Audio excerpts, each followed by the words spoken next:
Hello दोस्तों, स्वागत है आप सभी का हमारे यूट्यूब चैनल पाठ्यकला पर। दोस्तों, आज हम लोग यूजीसी नेट पॉलिटिकल साइंस या सीयूईटी के लिए कुछ एमसीक्यूज देखने वाले हैं जो वेस्टर्न पॉलिटिकल थॉट से संबंधित हैं।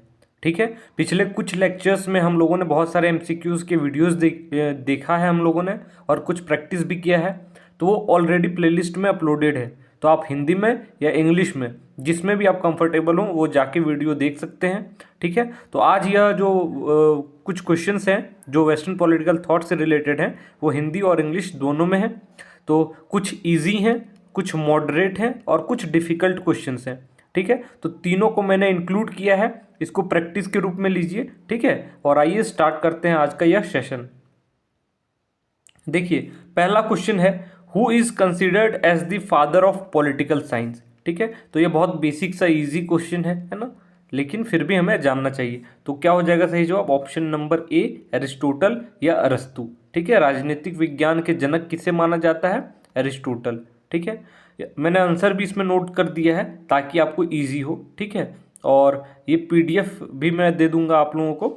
ठीक है, दूसरा क्वेश्चन देखिए, which book is authored by Plato. ठीक है, तो प्लेटो के द्वारा कौन सी बुक लिखी गई है? तो यहाँ पे द रिपब्लिक, पॉलिटिक्स, लेवाइथन या द प्रिंस।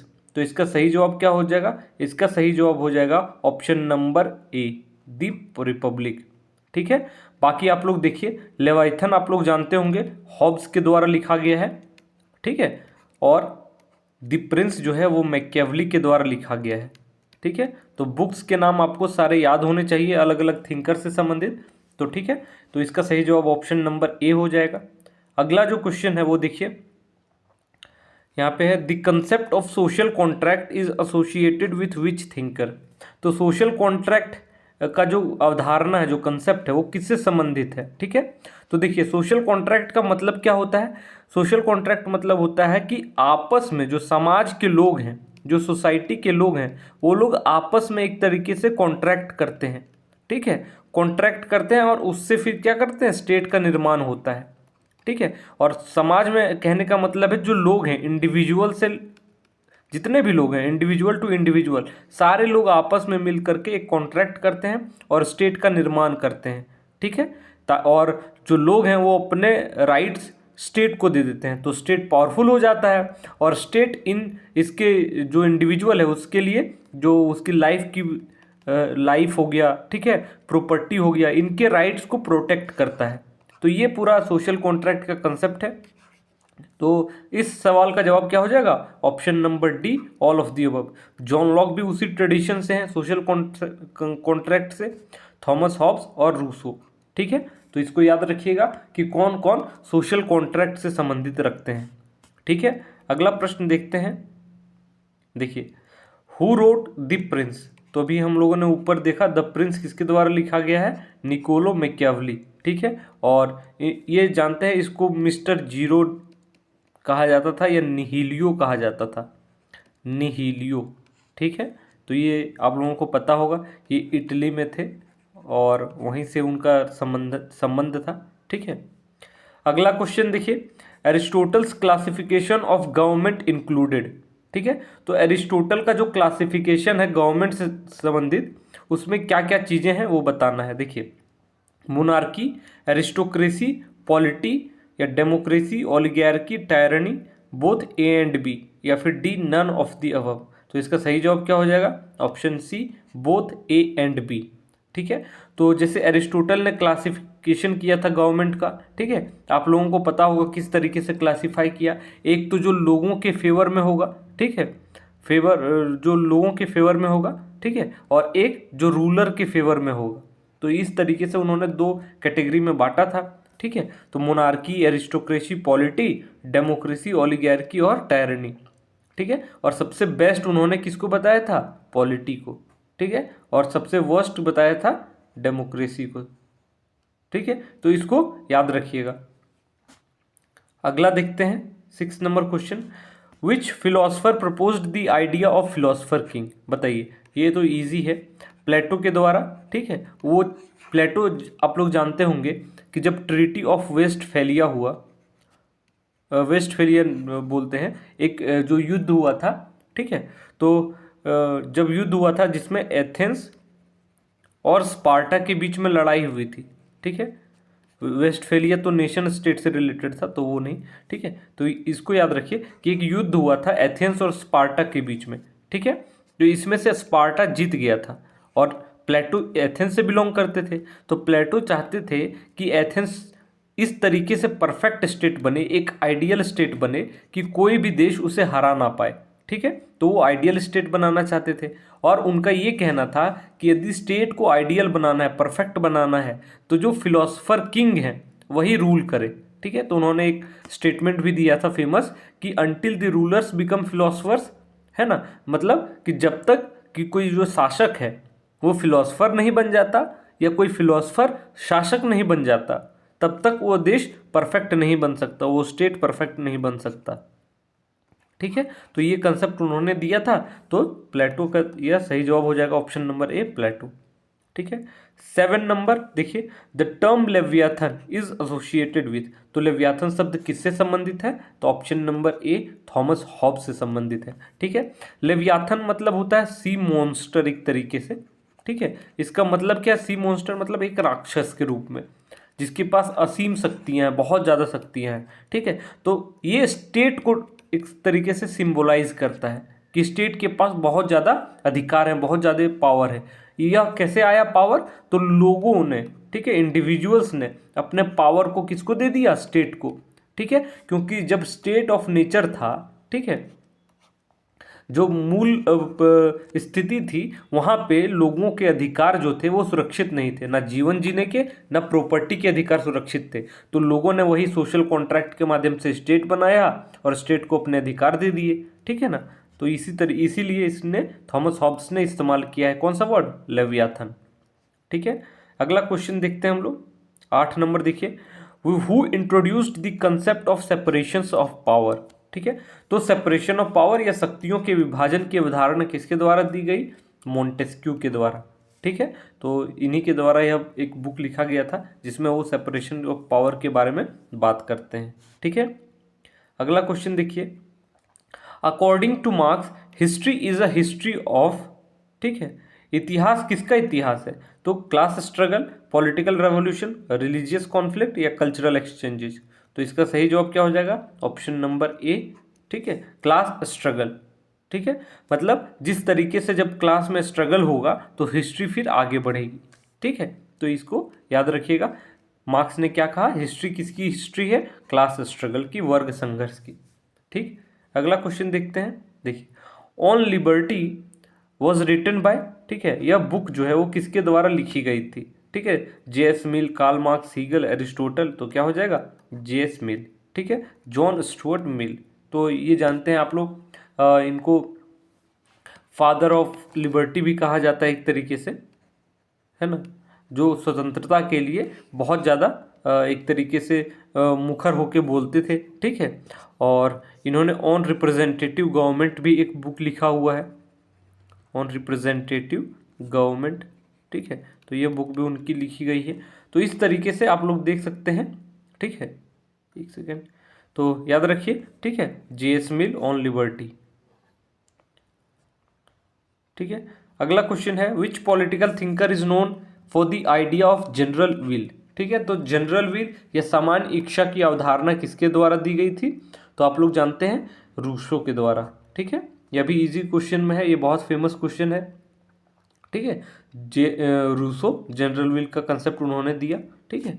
अगला क्वेश्चन देखते हैं, 12 नंबर, जॉन लॉक की थ्योरी ऑफ गवर्नमेंट इम्फेसाइज्ड, ठीक है। तो जॉन लॉक के सरकार के सिद्धांत ने किस पर जोर दिया, natural rights, absolute monarchy, divine right या ओलिगार्की, कुलीन तंत्र।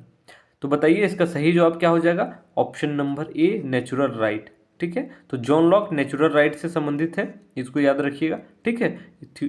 तो इसका सही जवाब ऑप्शन नंबर ए हो जाएगा, ठीक है। Who is the author of the spirit of the laws, ठीक है। तो जैसे मैंने पहले भी बताया था, जो सेपरेशन ऑफ पावर का कंसेप्ट है, ठीक है, सेपरेशन ऑफ पावर का कंसेप्ट किनके द्वारा दिया गया था, मोंटेस्क्यू के द्वारा, ठीक है, मोंटेस्क्यू। और उन्हीं उन्हीं के द्वारा यह बुक लिखी गई है। यह बहुत फेमस बुक है, तो इसका सही जवाब क्या हो जाएगा? मोंटेस्क्यू। ठीक है, the spirit of the laws. इसी में वो बात करते हैं कि जो पावर है उसका सेपरेशन होना चाहिए, जैसे लेजिस्लेचर, एग्जीक्यूटिव, जुडिशरी, इनके बीच में क्या है? सेपरेशन ऑफ पावर है। ठीक है, तो वो चीज़ होना चाहिए। अगला क्वेश्चन देखिए, द डायलेक्टिकल मेटेरियलिज्म इस थ्योरी को देने वाले कौन थे? ठीक है, हिंदी में द्वंद्वात्मक भौतिकवाद सिद्धांत। तो कार्ल मार्क्स, हीगल, लेनिन या ट्रॉट्स्की? तो इसका सही जवाब क्या हो जाएगा? Option number A, Karl Marx. ठीक है, कार्ल मार्क्स के द्वारा ही द्वंद्वात्मक भौतिकवाद या डायलेक्टिकल मेटेरियलिज्म दिया गया था। अब एक चीज याद रखिएगा, यहीं पे यदि आपको पूछ दिया जाए कि डायलेक्टिकल आइडियलिज्म, ठीक है, यह किनके द्वारा दिया गया था, तो ये देने वाले थे हीगल। ठीक है, तो हीगल ने उसको एक तरीके से क्या कहा कि नहीं, आइडियलिज्म को छोड़ करके मटेरियलिज्म का इस्तेमाल किया। जैसे ये लोगों का कहना था कि जो हिस्ट्री है वो किस तरीके से आगे बढ़ती है, तो इन्होंने आइडिया को माना। ठीक है, आइडिया ही एक दूसरे को हिस्ट्री को आगे बढ़ाते हैं, जबकि मार्क्स का मानना था नहीं, मैटर इज इम्पॉर्टेंट। ठीक है, मैटर। तो ये थोड़ा उनके बीच में थोड़ा कॉन्फ्लिक्ट था, मतलब कॉन्फ्लिक्ट क्या, इसकी विचारों को वो काट करके वो दूसरी बात कहते हैं। तो कार्ल मार्क्स, ठीक है, याद रखिए, डायलेक्टिकल मटेरियलिज्म।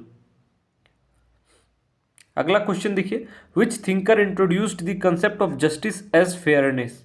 ठीक है, तो जस्टिस एज फेयरनेस का कंसेप्ट किनके द्वारा दिया गया था? Rawls, Plato, Machiavelli, Aristotle? तो option number A, John Rawls. ठीक है, जस्टिस एज फेयरनेस, और उन्होंने एक बुक भी लिखी थी, थ्योरी ऑफ जस्टिस, है ना। यह उनका जस्टिस का सिद्धांत बहुत ही ज़्यादा इंपॉर्टेंट है। 1971 में बुक उनकी पब्लिश हुई थी।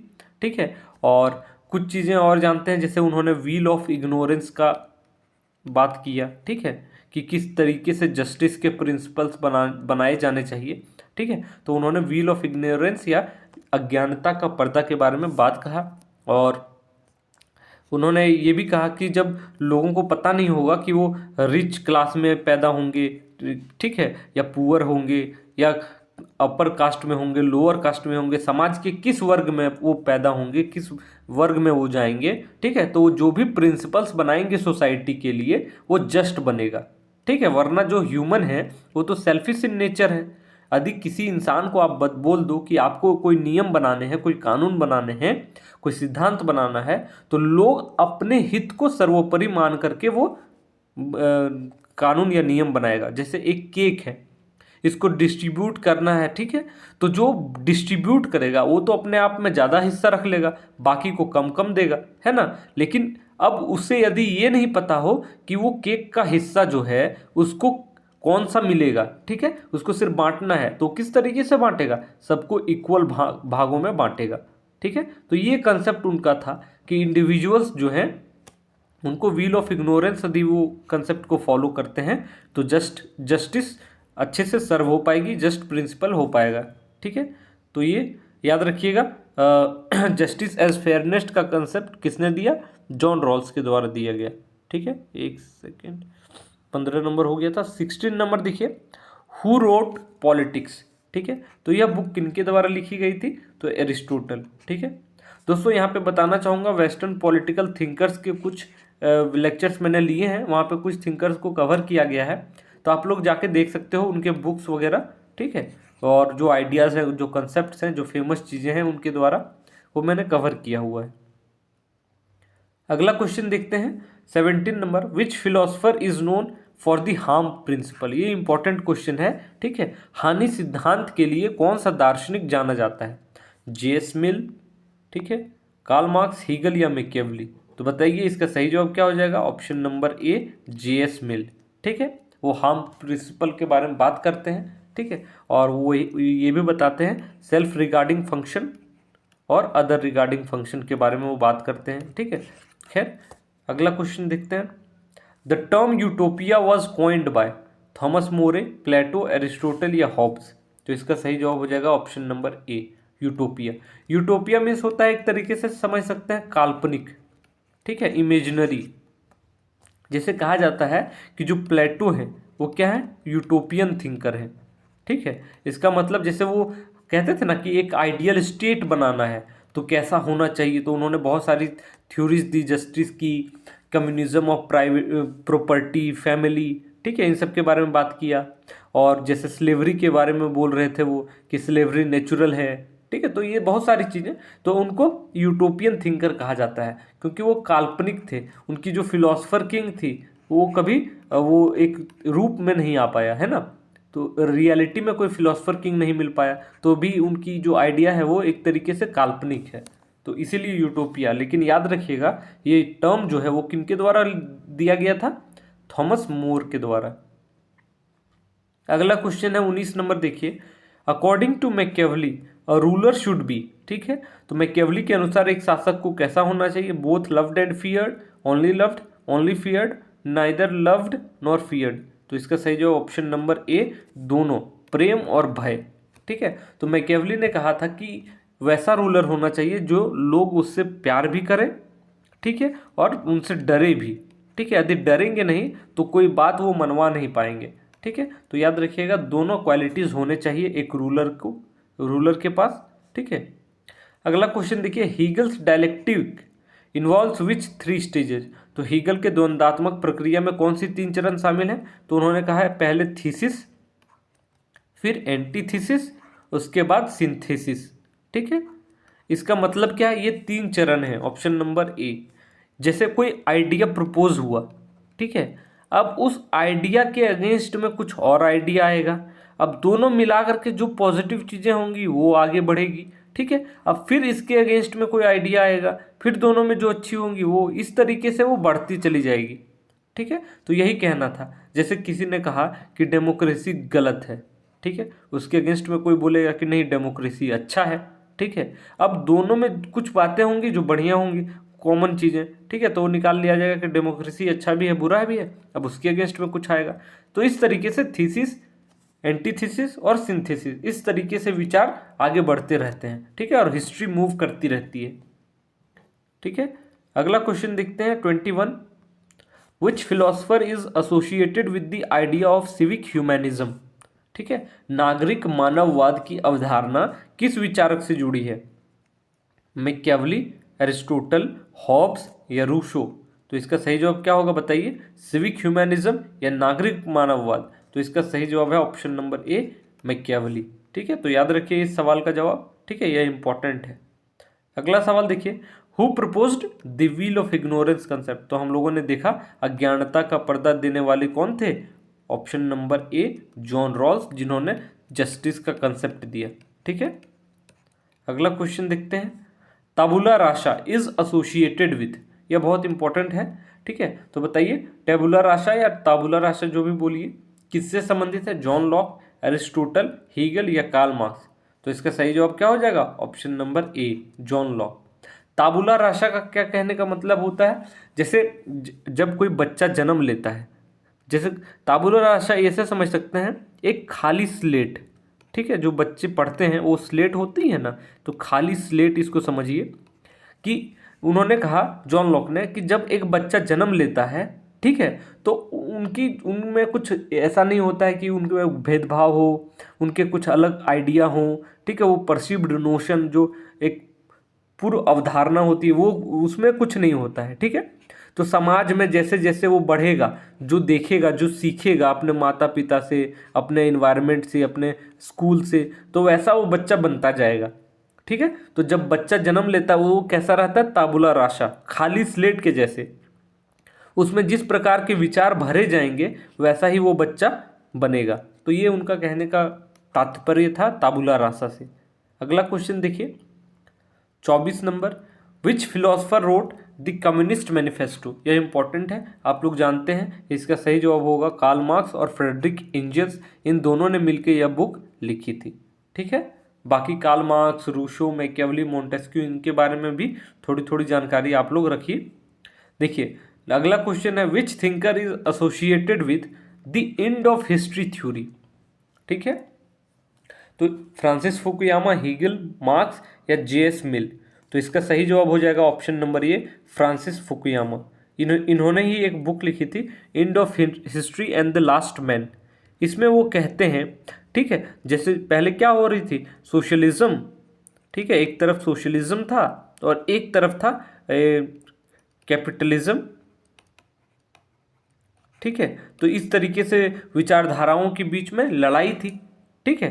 तो जैसे फ्रांसिस फुकुयामा ने जब बुक लिखी, ठीक है, तो उन्होंने यही कहा कि अब जो है इसका अंत हो गया है, हिस्ट्री का अंत हो गया है, ठीक है। क्योंकि जैसे सबसे ज़्यादा पॉपुलर क्या हुआ, सोशलिज्म एक तरफ था और एक तरफ क्या था, इंडिविजुअलिज्म, ठीक है। तो उन्होंने कहा कि जो इंडिविजुअलिज्म है, कैपिटलिज्म है, इस तरह के जो विचार हैं वो आगे बढ़े और सोशलिज्म एक तरीके से पीछे छूट गया। क्योंकि अधिकतर देश आप देखोगे, अब बहुत कम देश हैं जो सोशलिस्ट हैं एकदम कंप्लीटली रूप से, ठीक है। तो यही वो उनका कहना था फ्रांसिस फुकुयामा का, ठीक है।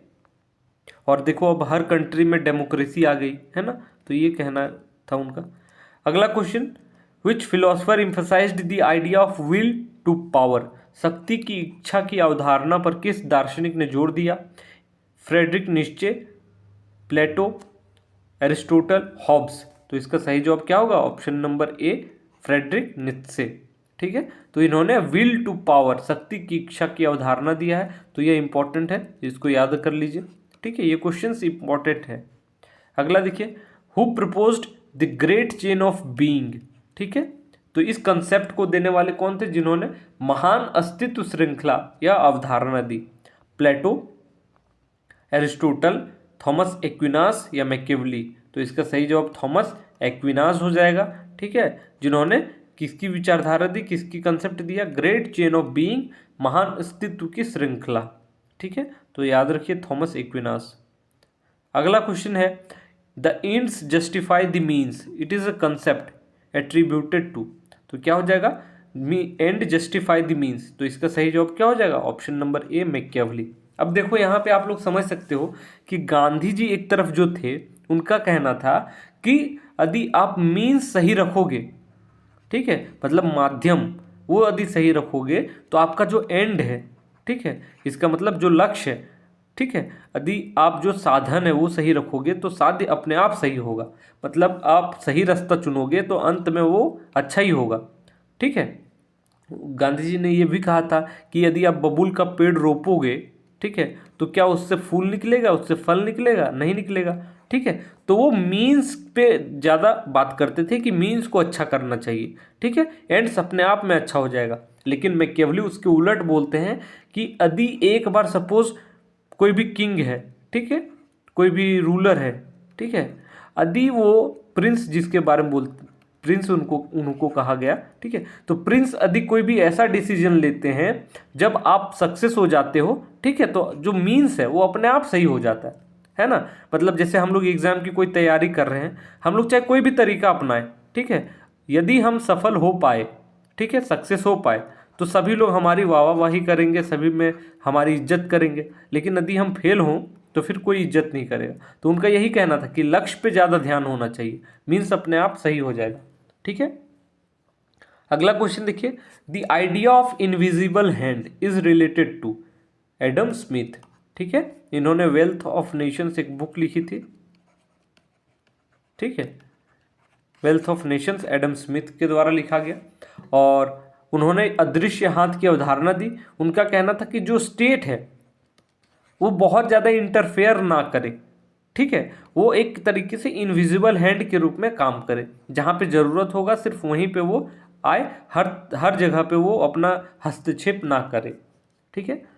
अगला क्वेश्चन देखिए, which philosopher wrote critique of pure reason, ठीक है, तो यह किसके द्वारा लिखा गया, तो याद रखिए इमैनुअल कांत के द्वारा, ठीक है।